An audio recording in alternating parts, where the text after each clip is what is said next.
Ibu Saidati. Beliau adalah pengawas di SD Kecamatan Kopang, Tiwi, Kecamatan Kopang. Mudah-mudahan di hari kedua yang beliau akan sampaikan materi, kita masih lebih semangat lagi. Yang jelas, nanti hari ketiga baru kolaborasi antara Pak Lalu yang kemarin dengan Ibu Saidati di hari ketiga nanti. Jadi yang jelas hari ketiga masih kita tunggu harinya, karena insya Allah besok akan ada ujian yang datang. Jadi sudah saya perkenalkan hari di Pak Lalu, jadi besok mungkin kita di hari Sabtu kita sudah sepakat dengan teman-teman di apa. Jadi mungkin itu dari saya. Silakan selanjutnya saya serahkan kepada Ibu Saidati selaku kepala dari kita. Assalamualaikum warahmatullahi wabarakatuh. Waalaikumsalam.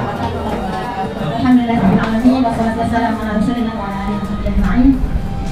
Mari kita sama-sama bersyukur sebelumnya Bapak dan Ibu, karena pada siang hari ini kita bisa berkumpul kembali di ruangan ini. Insyaallah berbulan berkah. Amin ya rabbal alamin. Salawat serta salam kepada junjungan alam kita, manusia terbaik sepanjang dunia ini, Rasulullah sallallahu alaihi wasallam. Dan sebelum kita ke materi, Bapak dan Ibu izinkan saya memperkenalkan diri. Nama saya Saidati Marhamah, Bapak dan Ibu. Saya ditugaskan menjadi pengawas binaan SD. Kebetulan SD binaan saya di Kecamatan Kopang, Bapak dan Ibu. Saya dari Kebun Are, namanya di sebuah dusun di Desa Brain. Bapak dan Ibu tahu Brain? Tahu. Pernah nonton joget di sana? Joget, Pak. Ya, saya nangkep joget sampai sekarang, Pak. Oh, Model pembelajaran yang sesuai dengan prinsip pembelajaran berpusat pada siswa. Jadi pada kurikulum Merdeka, siswa adalah bagian penting dari proses pembelajaran, karena yang dulu kan namanya student center. Nah, kurikulum Merdeka memandangkan kepada kita sebagai guru untuk bagaimana kita supaya kenal dengan setiap individu murid kita menghargai perbedaan yang mereka miliki, serta dapat merespon keragaman pada setiap individu siswa kita. Tentunya tugas kita adalah tidak menyeragamkan pembelajaran yang akan diterima, karena mereka sudah berbeda Bapak dan Ibu, atau dikenal dengan pembelajaran berdiferensiasi. Di pembelajaran berdiferensiasi, langkah awal yang harus kita lakukan apa? Pemetaan siswa melalui asesmen diagnostik awal. Jadi di sini sudah semua nih melakukan asesmen diagnostiknya, literasi dan numerasi. Atau ada yang kalau di SD Bapak dan Ibu kami baru mulai di literasi dan numerasi. Itu aja kami pakai di SD. Kalau MI mungkin, kalau di sini mungkin sudah ada untuk IPA-nya berbeda ya. Apa manfaat pembelajaran berdiferensiasi dan bagaimana tahapannya, kita akan pelajari di pertemuan ini Bapak dan Ibu.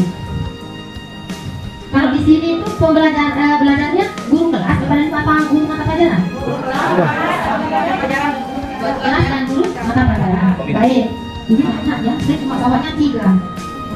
Jadi langsung aja nih 3 kelompok, yang sebelah sini kelompok 1. Nanti yang baris ini kelompok 2, baris yang di sebelah sana kelompok 3. Dua pilihan, ada kelas dengan pembelajaran berdiferensiasi dan kelas dengan tanpa pembelajaran berdiferensiasi. Nanti Ibu pilih mau ditempel di kolom mana. Ini kan ada 2, maksudnya karena tadi random. Kalau sudah ada yang Ibu tempel di kertas satunya lagi.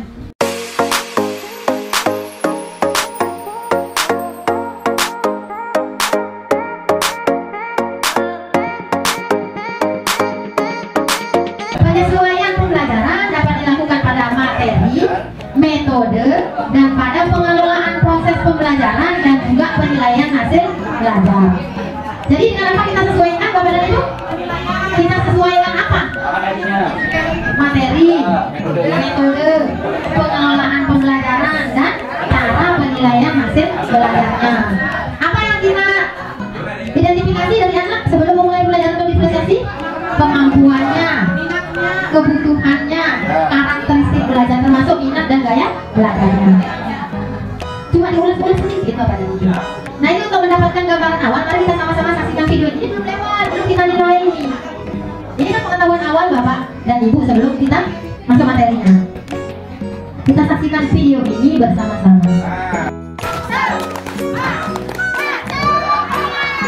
Belajar Pancasila, beriman dan bertakwa pada Tuhan Yang Esa, dan berakhlak mulia, berkebinekaan hebat, gotong royong mandiri, kreatif dan bernalar tinggi.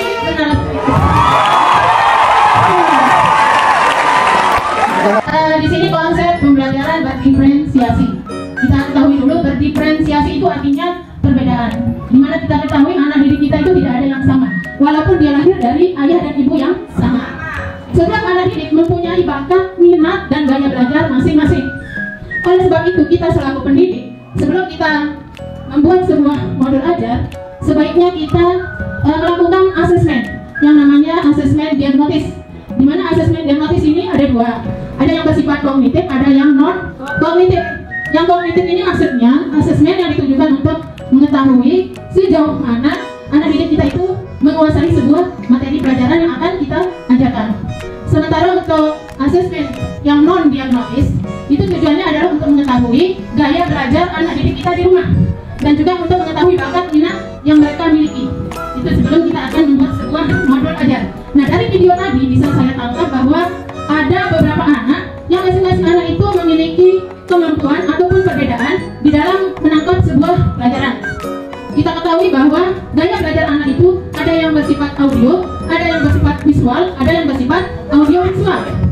Yang visual maksudnya yang bagaimana Bapak Ibu saudara? Yang visual itu maksudnya mereka itu cepat menangkap kalau mereka langsung melihat sesuatu. Jadi bersifat konkret atau nyata. Sedangkan kalau anak yang gaya belajarnya audio, itu maksudnya mendengar. Anak itu akan cepat menangkap sesuatu itu kalau dia mendengarkan. Kadang kita lihat ada anak yang belajar sambil mendengarkan musik, dia menyetel radio atau tip, sehingga dia cepat sekali menangkap atau memahami sebuah pelajaran. Kemudian ada anak yang audio visual. Itu audio visual itu maksudnya yang digabungkan kedua-duanya. Selain dia melihat, dia juga bisa mendengar. Dan ada juga anak yang gaya belajarnya kinestetik. Nah, kira-kira apa kinestetik itu? Ya, itu adalah anak-anak yang cepat menangkap materi atau sesuatu yang ajarkan kalau dia bersifat praktek, mempraktekkan sendiri, membuat sendiri apa yang kita ajarkan. Nah, dari video tadi kita bisa mengetahui tadi ada anak yang cepat, ada anak yang lambat, ada anak yang sedang-sedang saja.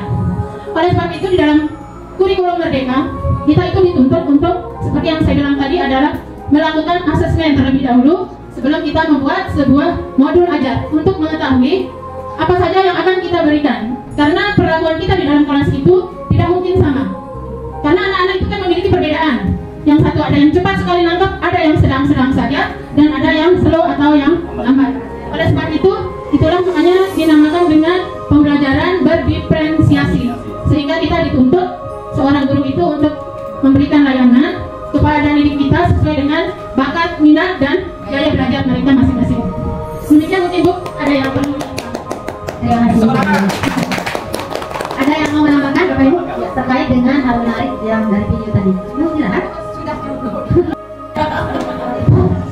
Setelah dengar tadi penjelasan dari Ibu Rosa, sebenarnya sudah komplit nih. Cuma mungkin bisa untuk menambah referensi kita. Kebetulan kemarin kita sudah pelatihan pendidikan inklusi ya. Nah, saya lihat tadi itu ada juga di sana anak-anak yang berkelainan khusus di sana, ada anak-anak yang difabel di sana, anak inklusi. Nah, sehingga tidak hanya yang peraturan atau yang reguler saja sesuainya, beragam. Nah, mungkin yang perlu kalau kita lihat di sini, karena kita juga di sini perintis untuk pendidikan inklusi di madrasah kita itu, bisa juga sebelum itu di samping tadi ada dilakukan ya sebagai asesmen diagnostik, juga perlu mengadakan PBS istilahnya kalau pendidikan inklusi itu ada profil mahasiswa. Kita akan dana apa jadi kesulitan mahasiswa. Kita apa jadi kekurangan gangguan apa mungkin ya kerjanya mungkin ya kekurangan dan sebagainya mungkin penglihatan atau gangguan lain yang motorik sifatnya. Nah, itu juga perlu diperhatikan dalam pembelajaran diferensiasi. Nah, sehingga nanti kita akan tahu ya apa pelayanan yang akan kita berikan terhadap anak itu. Ya, sehingga tidak monoton. Ya, dan melakukan juga begitu, tidak hanya pintar dengan pintar, ya termasuk yang bodoh dengan bodoh, mungkin bisa saling melengkapi di sana. Sehingga nanti ada yang pintar bisa saling membantu dan sebagainya, memberikan kesempatan, bisa memberikan arahan pada kelompoknya. Nah, sehingga nanti hasil yang diharapkan itu sangat baik atau sangat sesuai dengan tujuan yang kita harapkan. Gitu. Nah, ini yang saya maksudkan di sini adalah diversity for unity, ya berbeda-beda untuk bersatu-satu tujuan. Nah, itu saja sehingga apa yang diharapkan dalam pendidikan, tujuan pendidikan itu akan tercapai. Itu ya, itu yang diharapkan.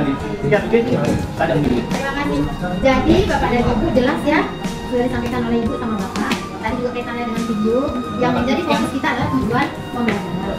Makanya kan tadi di video anak akan diajarkan membuat sebuah argumentasi yang ditugaskan tentang bencana alam. Ada salah seorang anak yang tidak mau mengerjakan, tapi ketika guru tahu bahwa anak ini suka football, akhirnya teks argumentasi dibuat mengarah pada football. Disitulah dia bisa memberikan argumentasi terbaiknya karena dia suka football. Ya, secara umum Bapak dan Ibu sudah paham ya tentang pembelajaran berdiferensiasi. Kadang kan kita guru dalam memberikan penghargaan atau reward angen-angen doang. dia kan soal kangen kan gue ya hari ini ya. Ayo anak siapa yang bisa hari ini ibu kasih pensil misalnya, tapi pas itu harus konsisten Bapak. Jangan sampai besoknya ketika kita sedang mut-mutan hari ini jangan angan dengan Maria jadi akhirnya besoknya Bapak dan Ibu ketika ada anak yang bisa seperti anak yang kemarin, hari ini mereka tidak diberikan reward, itu kecewa luar biasa Bapak dan Ibu. Pernah merasakan? Si guru padahal itu sama, saya kemarin berbuat begitu juga, kenapa hari ini saya tidak diberikan reward? Nah, ada pada pembelajaran sosial emosional Bapak dan Ibu mengatakan bahwa reward itu tidak benar. Sepakat? Ada waktunya reward itu tidak benar. Nah, reinforcement yang mengarah kepada penghargaan, reward itu dalam pembelajaran sosial emosional itu tidak dibenarkan. Iya, padahal termotivasi. Ini di pembelajaran sosial, tidak apa-apa ya, saya melenceng sedikit ke pembelajaran sosial emosional, di mana pembelajaran anak dilakukan dengan merdeka Bapak dan Ibu, tidak mengharapkan reward, tidak mengharapkan hadiah atau pujian. Jadi semata-mata merdeka dari intrinsik anak. Kenapa saya harus mengerjakan ini dengan benar? Oh, karena memang kalau mau menjadi lebih baik, saya harus mengerjakan ini dengan benar. Itulah sebenarnya kenapa dasarnya namanya kurikulum merdeka Bapak dan Ibu. Kenapa bukan 2022? Kenapa namanya kurikulum merdeka? Karena di kurikulum ini diharapkan melahirkan individu-individu yang merdeka Bapak dan Ibu. Ayo Bapak dan Ibu, kalau misalnya tidak semua benar, tapi di pembelajaran sosial emosional ada pendapat bahwa memberikan reward itu tidak dibenarkan. Karena itu akan membuat guru malas untuk membangun intrinsik anak, kebaikan intrinsik anak, karena mengharapkan hadiah itu. Ketika tidak diberikan hadiah, maka dia tidak mau untuk, tidak termotivasi untuk melakukan hal yang baik itu. Makanya saya ulas Bapak, kenapa namanya kurikulum merdeka? Itu untuk membangun kemerdekaan jiwa dan raga. Kan yang dituju oleh Ki Hajar Dewantara itu well-being Bapak dan Ibu. Well-being itu kesadaran sendiri. Ada di salah satu artikel malah diulas bahwa well-being yang diinginkan oleh Ki Hajar Dewantara itu justru adalah kekuatan spiritual yang ada pada diri seseorang. Itulah yang ingin dibangun oleh Ki Hajar Dewantara Bapak dan Ibu. Intrinsik, unsur intrinsik, tidak ada unsur ekstrinsik yang membuat seseorang menjadi merdeka jiwanya. Itu sudah ada chemistry. Apapun yang Bapak Ibu omongkan, apapun yang Bapak Ibu perintahkan, langsung didengarkan sama siswa. Mungkin dalam irama. Apalagi di sini kan setiap hari itu paling sibuk mbak siswanya menyiapkan kantor itu hari dulu. Tapi bukan itu maksud kita, nih. Nah, seperti itu Bapak dan Ibu untuk pembelajaran berdiferensiasi. Saya rasa cukup dari saya. Mungkin ada pertanyaan, tapi sudah ada bayangan nih. Nah, sekarang kita koreksi yang sebelah sini. Dari Ibu Titin, yaitu keberadaan murid-murid dibiarkan dan hanya ditangani saat muncul masalah. Betul. Materi agar dibatasi oleh target ketuntasan kurikulum. Penilaian kemampuan dengan cara yang seragam, yang benar, karena pembelajaran di yang ini adalah seragam. Yang kedua, materi ajar ditentukan dalam bentuk media yang terbatas, karena kalau di dunia itu adalah tidak terbatas, banyak. Kemudian yang ketiga, guru mereka sudah melakukan lembaga yang sama, tidak, ya, karena